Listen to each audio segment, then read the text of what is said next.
Hey there, welcome to the channel. So my basil is doing really well this year and I need to start using some of it so I don't lose it. Today on the channel, I've got 4 easy recipes using basil and not one of them is pesto. I'm Jamie with SavorySaver. I share gluten-free recipes, tips, tricks, and resources to make your gluten-free lifestyle easier.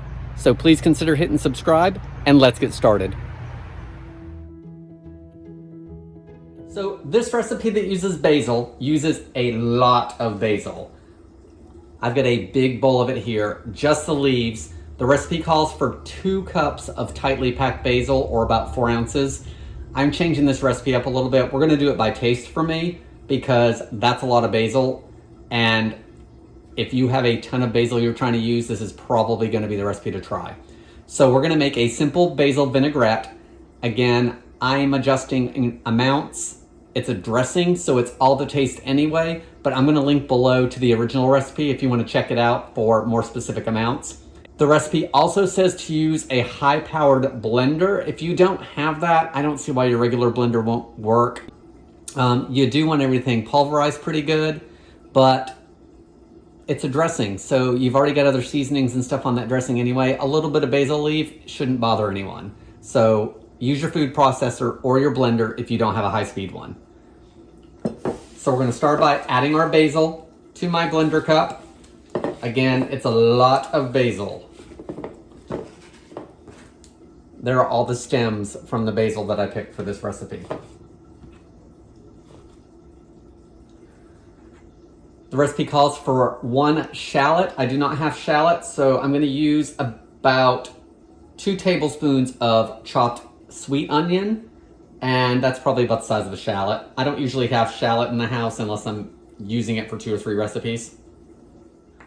Calls for a clove of garlic, so I'm gonna add about a clove of garlic. I'm gonna leave that amount the same because I like garlic. We need to add some salt, so I'm gonna add, there's half a teaspoon. I'm gonna add another maybe 1/4 teaspoon or so. The recipe calls for a teaspoon, but we're gonna go a little light on that. It also calls for a half teaspoon of crushed red pepper, and if I put that much red pepper in here, Tara would never ever try it. So I'm gonna put very little in there and taste it for heat.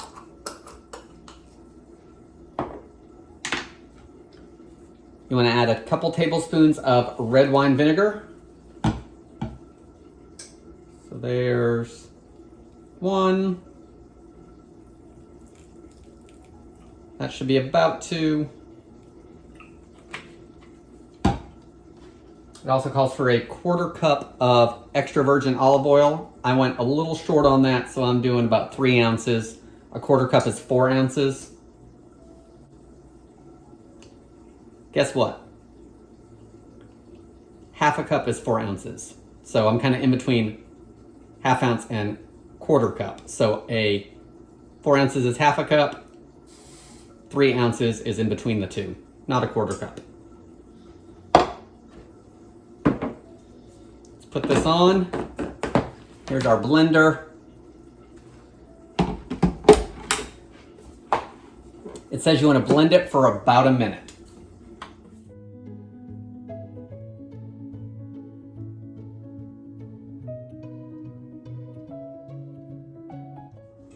All right, so it's been about a minute. Everything is totally blended. It looks like there's nothing left. So let's give it a taste for seasonings.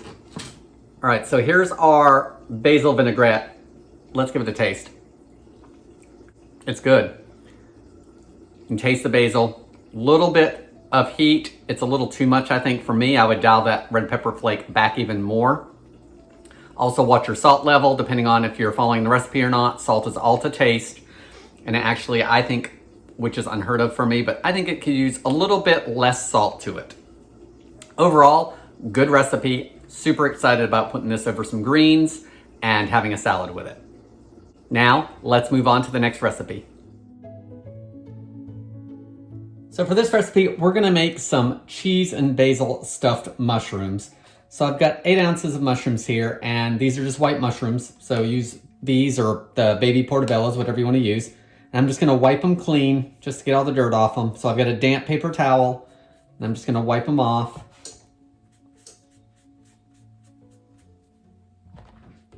Once your mushrooms are all wiped off, you wanna take a small cookie sheet, enough that'll hold all the mushrooms, and lightly spray it. And then we wanna take the stems off of the mushroom. So usually they just pop out really easy. And of course, that's where we're gonna stuff them. So if you have to get in there a little bit and make a little bit bigger of a stuffing area, go ahead and do it.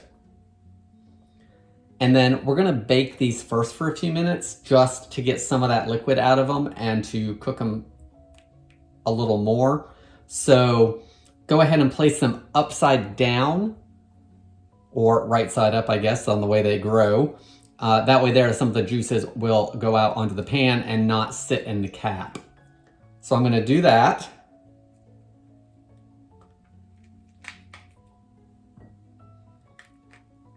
I've got a bowl here for the stems. I also have a spoon, and I'm just gonna go around the inside if the stem does not come out all the way for me.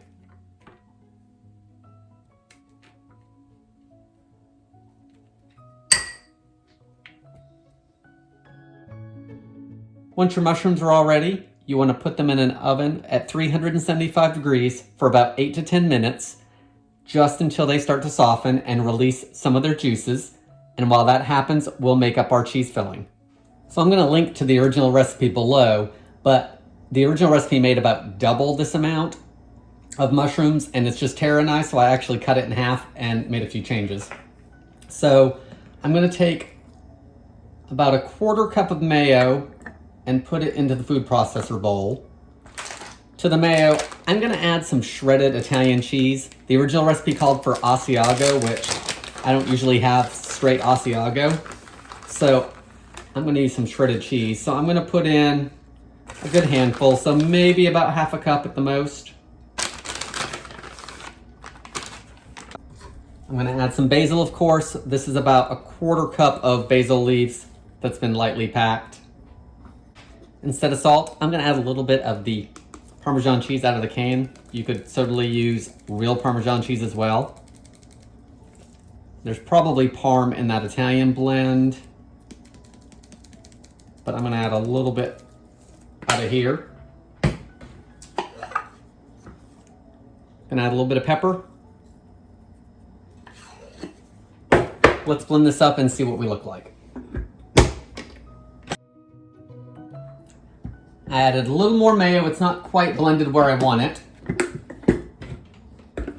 Let's blend it again. Okay, we're mostly blended down in there. The main thing is the cheese is smaller than it was. The basil's all cut up. So now we need to fill our mushrooms. So our mushrooms have baked for about 10 minutes and given off some of their liquid. And now we need to stuff them. So I think what I'm gonna do is flip them the other way and put them over in the back on the cutting board and let them sit for a minute, because I'm just going to reuse this, but I want to get all the liquid off of it first. Okay, I gave it a quick wash and dry. I'm going to spray it again just in case the mushrooms want to stick. Now we want to take that filling and you want to fill each cap with about a teaspoon of that filling.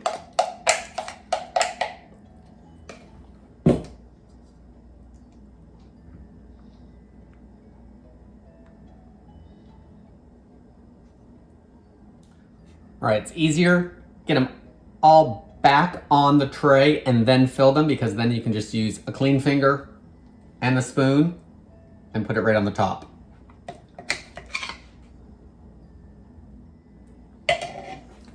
These go back into the oven for another 10 minutes until they're lightly golden brown. If you wanted to, you could top them with a little bit of tomato or something, but I'm just gonna do it as they are. And once they come out of the oven, I'll give it a taste. So here are a few of the mushrooms, and these are the little ones that kind of fell all apart. The cheese overflowed and all that, because we're having the rest of them with dinner, and I want to reheat those since they're a little more sturdy. So let's give it a taste. Those are really good. I really like the mayo and the cheese making these all melty. The Parmesan cheese added plenty of salt, so we didn't need to add any additional salt. You know, traditional mushroom recipes usually have breadcrumbs in them of some kind, but these definitely don't need it. Keeps them gluten-free really easily. Guys, this recipe's a winner. Let's move on to the next recipe. So we're over here at the stove, and this recipe with basil is super simple, and I'm actually kind of winging it because I've not done it before, and there's only 5 or 6 ingredients, so how really can I screw it up? But we are gonna make a copycat version of Rayo's marinara sauce. Now, full disclosure, I've never had Rayo's marinara sauce, any of their line of stuff. However, I'm also not gonna pay $8 to $10 for a 24-ounce jar of it. So we're gonna make our own version and see how it comes out. It's gonna use some fresh basil instead of dried, but if you don't have fresh, you could certainly use dried. And it's only a few ingredients. So let's make it. It's gonna cost us $2 or $3 to make, which is a lot cheaper. And it's basically homemade. So you wanna start by heating some olive oil up. And I'm gonna heat it over medium and probably cut it back. We're gonna sweat some onions out and I don't want it too high. So you want quite a bit of olive oil. I'm gonna put about a 1/4 cup, which is about 4 tablespoons.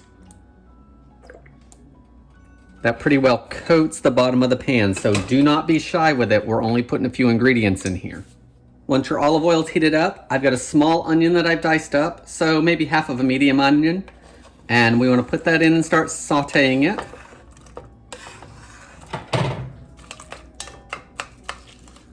All right, I've got it in the pan, and I'm going to saute it for about 8 to 10 minutes until it's super soft. I don't want it to brown, but I do want it to be soft. I want it to be translucent. So once you start hearing that sizzle, you want to bump it down to probably about medium low, because we want this to go low and slow for 8 to 10 minutes. Okay, so I've been cooking these nice and slow for about 8 or 9 minutes. Now I'm gonna add the rest of the ingredients. I'm gonna start by adding a few cloves worth of garlic, just to let it cook out for a minute. This is all to taste. Stir it around. Next I'm gonna add some salt and pepper. You can always adjust the salt later depending on your tomatoes, so don't go too heavy.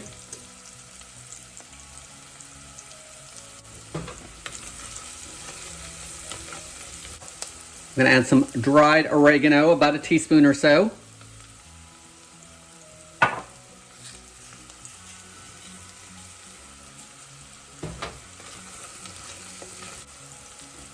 Next, I'm going to add my tomatoes. I'm going to add some whole peeled tomatoes. These are plum tomatoes. It's a 28-ounce can.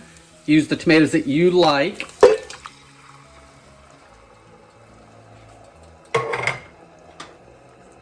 You want to break them up some, so get in there with your spoon or a potato masher and just give it a couple chops.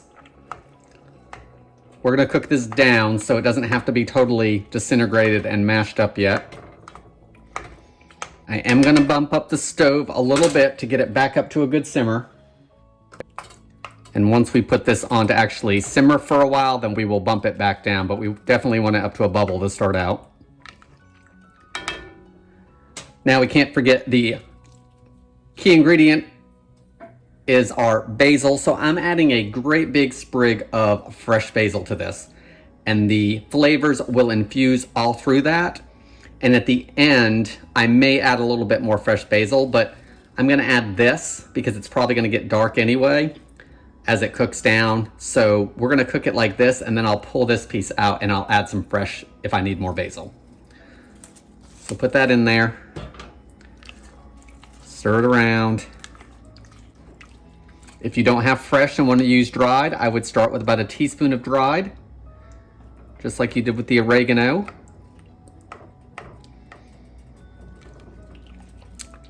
We now have all our ingredients. You saw how easy it was. Pretty much everything you probably have on hand, or it's not very expensive to get at the store. So we've got what, $2 in ingredients, maybe $2.50. And Rao's is $8 to $10 for 24 ounces. So we're actually getting a couple more ounces out of it as well, of our homemade version. So let's bring this up to a simmer. So we're coming up to a simmer. So now we want to cook it low and slow. So I'm going to put a lid over it and just keep it slightly ajar so some of that steam can escape. I'm going to cook this for about 30 minutes and then we'll take a look at it, see where we're at, see if we want to start mashing these tomatoes down some and blending them. And we'll see how much longer it takes after that. So it's been about a half hour. This is bubbling away like crazy. Let's give it a stir. Nothing is sticking, so that's nice. It's thickening up, so that's nice as well. I still think I want it thicker, but at this point, I'm gonna mash it down some and break those tomatoes up. I'm just gonna use my potato masher. You can make this as chunky or as smooth as you like.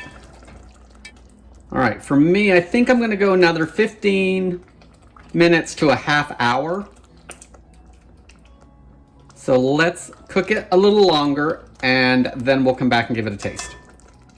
So our marinara sauce, that is a copycat kind of version of Rao's, has been cooking for about 45 minutes to an hour. And I think it's to the thickness I like, but I do want it smooth. So for me, I'm gonna blend it up. So let's mash it up and see where it's at first. Yeah, I mean, it's pretty saucy. Maybe I don't need to blend it. Okay, so let's get in here and fish out the basil stems. We do not need those in. I'm just gonna put it in the bowl with the rest of my basil stems. So this is pretty chunky, as you can see. I did taste it earlier for salt. It did need some salt. And I still think it's a little chunkier than I would like it. I think this is going to depend on what you're using it for. If you're using it as a sauce over some gluten-free pasta, you might want some more body to it, so you may want it a little chunkier. If you're using it for a pizza sauce, then maybe blend it up a little bit. Or if you're using it as a dipping sauce, I have a gluten-free air-fried ravioli recipe that I really like, and for that recipe, I'd want that to be a little thinner, I think. So I think I am gonna pulse it a little bit and make it a little smoother. So I've got the apron on so I don't splatter, hopefully, or if I splatter. And I'm just gonna take the immersion blender and blend it just a little bit and see how it goes. That's better, it's a little blended. It's a little more blended. I don't think there are any big leaves in here. Let's give it another taste. All right, so there's our marinara sauce that we made for like $2.50. That is really good. It is just as good, in my mind at least, as that Rao's $10 sauce that we made for about $2.50. It's got some texture, it's got great flavor. We use canned tomatoes, fresh ingredients, dried ingredients. Use what you have on hand. Let's move on to the next recipe. So for our next basil recipe, we are going to make a dump and bake basil chicken breast recipe. And I like that everything's pretty much mixed. Pour it over the chicken and bake it. I am of course changing some of the original recipe, but I will link to the original recipe below in case you want to check that out. You want to start with about 1 pound to 2 pounds of chicken breasts, and I've just cut mine in half just because it makes it easier serving size for us. I'm going to season them with salt and pepper.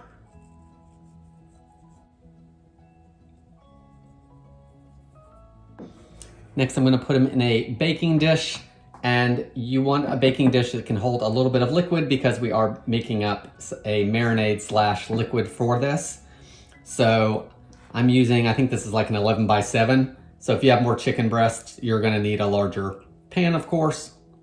So I've sprayed it with some cooking spray. And now I'm just gonna arrange my chicken breasts in there.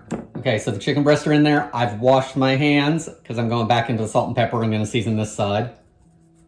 Okay, our chicken breasts are ready to go. So let's put those off to the side and make this marinade slash sauce, whatever you want to call it.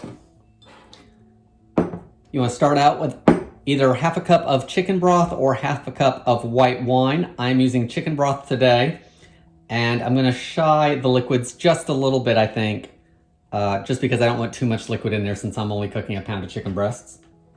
You want about a quarter cup of olive oil to your chicken broth, which is 4 tablespoons. So 1, 2, 3, that's about right. We're also gonna add the same amount of Dijon mustard, so about 4 tablespoons or a quarter cup.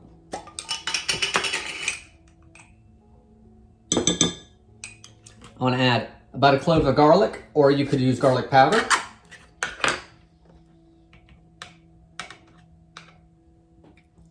About a teaspoon of Italian seasoning. I like to crush it up in my fingers as I put it into stuff to loosen up those oils that are still in there and to wake it up. Of course, we've got our basil here. I'm going to use about a quarter cup. So I've already washed it. So let's pick off the leaves.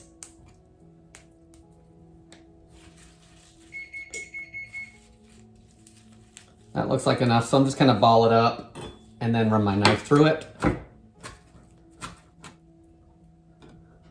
That looks pretty good, so let's add that to our mixture over here. Let's whisk everything together. Now we want to pour everything over our chicken.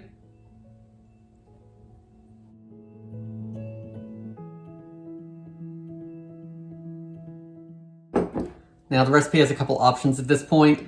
The original recipe says that you can actually cover this up and put it in the fridge for 6 to 8 hours and then cook it off in the evening, which is a great make-ahead tip. I'm going to bake mine off now. I have cut the oven back to 375 degrees from the original recipe that said 425. I think that's a little hot to bake my chicken at. So I'm going to bake it for about 30 minutes and then I'll check it to see if it's ready. It should be 165 degrees internally. The recipe also says to baste the chicken periodically. I'm not going to do that. It's coming up to about halfway up.